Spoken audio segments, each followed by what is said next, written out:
Welcome in, ladies and gentlemen, to another edition of the Bengal Tiger Podcast. Not the recruiting podcast on this Tuesday just yet, because last night on Monday, we got breaking news, the biggest news across college football, really, on the first day of the transfer portal was not a transfer edition, was not who LSU was offering out of the portal. It was the return of one of, if not its best player now on the 2023 roster, and that'll be Kayshon Boutte, who announced that he is returning to Baton Rouge, going after a national championship. And Shea Dixon here with myself, Billy Embody, to break this down. Huge news. I was listening to you guys on the Mailbag podcast as this news came in, and you guys were talking about it like I would have talked about it. Kayshon Boutte going to the NFL draft. That's all that we expected. Kayshon says, you know what? I'm going to run it back for one more year. This is huge news for LSU. Oh, man. I mean, who saw it coming? Nobody. I mean, nobody was predicting this. It evidently came to be over the past few days. Brian Kelly obviously talked about after the SEC championship, exit interviews with kids, and specifically with guys like Kayshon, sitting down and weighing where you're at versus returning your NFL draft stock and how you can improve the stock. And obviously, Brian Kelly talks about graduating champions, coming back and graduating, obviously something that he's going to pitch. It's the NIL era. Billy, a lot of people have said and kind of liked and presumed, just because we've seen him get deals with Gordon McKernan and others, that Kayshon was taken care of on the NIL front and in a way that could entice him to come back and not chase the NFL draft and the money right then.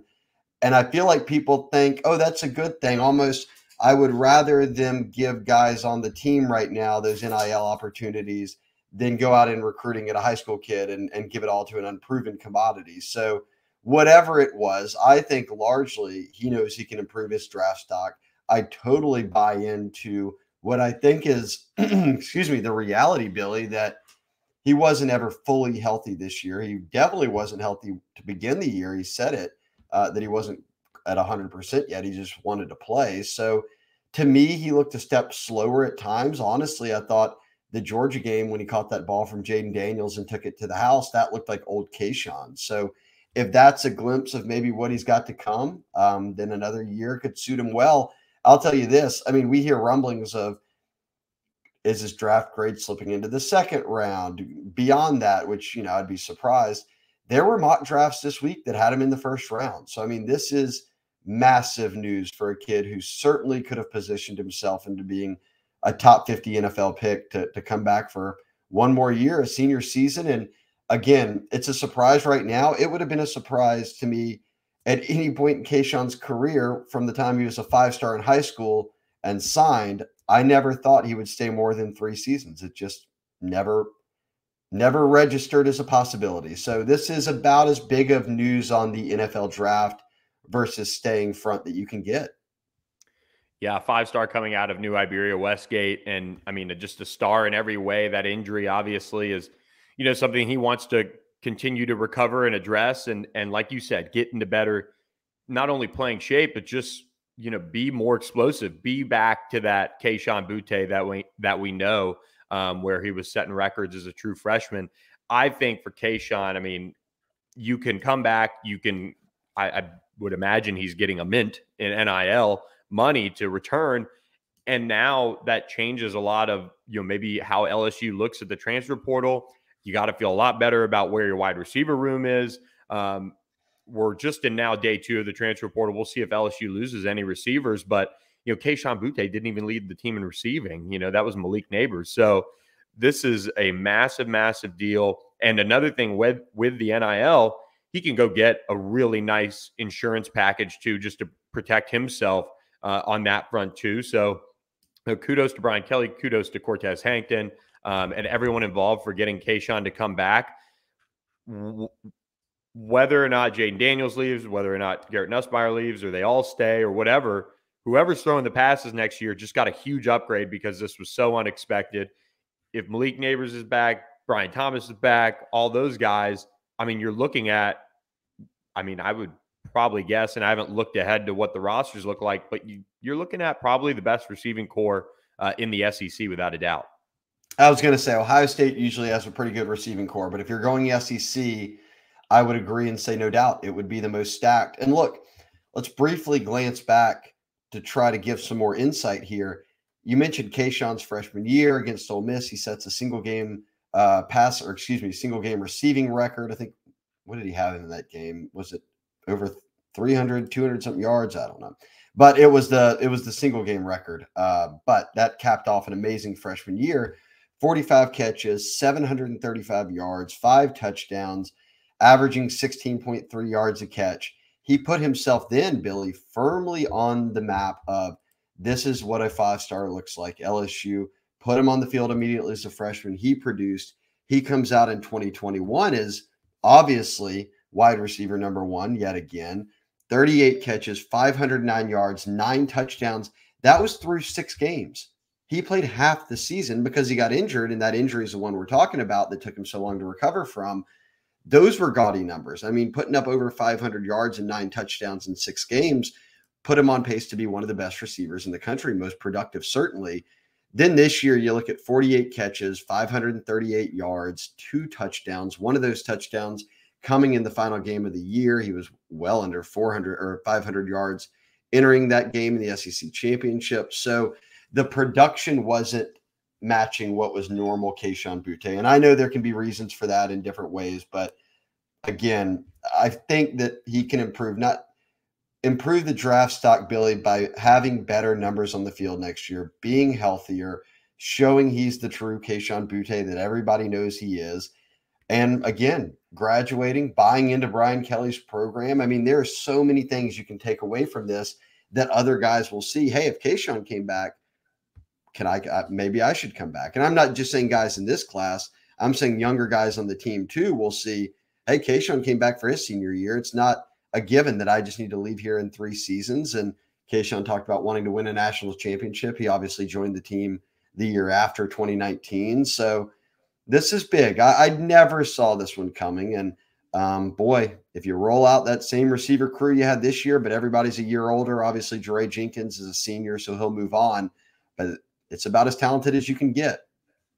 You mentioned buying into Brian Kelly's program, and I think for Kayshon, you look at the progression from when Brian Kelly got the job, the kind of the controversy, for lack of a better word, around their relationship as it was developing with him going through rehab and them not really talking as much as maybe, those on the outside would have expected. He goes and he earns a number 7 jersey. I think when you look at his draft stock, him coming back for another year is also about showing that improved maturity and continuing on that path down to being, an even better leader. And he showed that throughout the course of the season. I think coming back is a part of that. You've got the explosiveness that he wants to show and what he can do on the field, but also being a team leader in general. That is something that NFL draft, scouts and coaches and GMs and execs will all pay attention to, how he handles everything over the course of this year, because everybody kind of thought, this was going to be his money year, so to speak. Now he's got another shot at it to make a really good impression on the NFL and then go from there and try to be in that first round draft range and leave it without a doubt, right? Like that's going to be what his goal is to put together a season and a year that scouts and execs and coaches will say we have to have that guy in the first round, and then he can really hit that big pay dirt because of it. I think with this, we talk about the transfer portal. I mean, over 1,000 names in the portal right now, which is just wild after day one. For LSU now, you don't necessarily have to go after a veteran receiver. You can, again, we talked about best available. There could be a best available out there that they could go after and kind of kick the tires on, but maybe not. Maybe they don't have to do that. We're monitoring, of course, if anybody enters from LSU side of things, but this is a huge deal because of you're just changing the roster in terms of that wide receiver room completely. And they had talent coming back in 2023, but to bring Kayshon back is just wild. And now they can approach it very differently than what we had even talked about last week. Yeah, we'll talk a lot more on our recruiting pod later today about some of the transfer stuff, but you had caught up with Dominic Lovett's mother. Dominic Lovett out of Missouri is a great player. He's by far, after day one of the portal, the most talented receiver that put himself in it. Everybody's reaching out with interest there. But again, now that you have Boutte, if you keep Neighbors, if you keep Brian Thomas, if you keep these guys, do you really have to go out there, or do you shift your attention elsewhere? That'll be interesting. Wrapping up, I really like what you said about the maturity for Kayshon. He became a father this year, but that matters when you're interviewing with NFL teams and they're calling Brian Kelly and they're calling, Cortez Hankton and Mickey Joseph, everyone who has spent time around Kayshon. And if you look at where Kayshon was a year ago, at this time a year ago, Billy, they were going through a coaching change. Everybody was convinced Kayshon was transferring to Alabama. Everybody didn't transfer. Well, Brian Kelly shows up. People say, "What's your relationship with Kayshon Boutte?" He says, "I don't have one. He got injured. He doesn't even come around." He called him out publicly and then said, well, then he turned and gave him number 7. You're one of our leaders. You're one of our playmakers. Go out there. We're going to rely on you. We got to game 1, Billy. Kayshon scrubs his social media after the game because LSU fans are just pouring on him. When I tell you, everyone thought a year ago he's going to Bama. Brian Kelly publicly says he doesn't even come around. He scrubs his social media after game 1. Now all of a sudden he's coming back to play for Kelly and them for another year. It shows me that between Florida State and now, and Brian Kelly talked about that after Florida State, he said, I sat down with Kayshon for a long time and talked about social media, fans, how to keep it internal, how to handle these things. You're on the verge of becoming a father, all these things. People I've talked to said that it's evident Kayshon is taking real strides towards being a team leader, towards growing as an individual, growing now as a father, a teammate, all these things. You get another year of that sort of progress and couple that with just being healthy and some production. I 100% think he's going to put himself in a better spot to enter the draft next year than had he have done it right now. Completely agree. It'll be very interesting. The quarterback room at LSU, very happy after Monday night's news. Big news on that front with Kayshon Boutte returning. We'll, of course, see if there's any quarterback controversy that gets stirred up later on, of course, whether Jaden Daniels leaves or Garrett Nussmeier leaves or if they all stay. But you got to like that pitch if you're Brian Kelly when you're talking to those guys. Hey, we have these weapons. Come back and stick around and see how the cookie crumbles for you in this offense in 2023. So big news. Kayshon Boutte returns to the Tigers for 2023. Shea, we will be back a little bit later today recording the Bengal Tiger Recruiting Podcast. Guys, if you weren't on the site for day 1 of the transfer portal, check us out. $1 for a year. You can get your Founders Club hat. We still have a ton of those left over, so jump on board. It's going to be a wild time. 2 offers now out in the transfer portal. Shea has that covered on the board. A lot more to come as offers go out. Coaches are on the road, and official visitors are set to hit Baton Rouge this weekend. So don't waste any more time. Subscribe today. Throw us a subscribe on the YouTube page as well. That continues to grow. We appreciate you guys listening. Just kind of a little taste this morning of the podcast for you guys. A quick recap of Kayshon Boutte returning to LSU in 2023. We will catch you guys on Tuesday later on with the Bengal Tiger Recruiting Podcast. For Shea Dixon, I'm Billy Embody. Thank you guys for listening, and we'll catch you later on.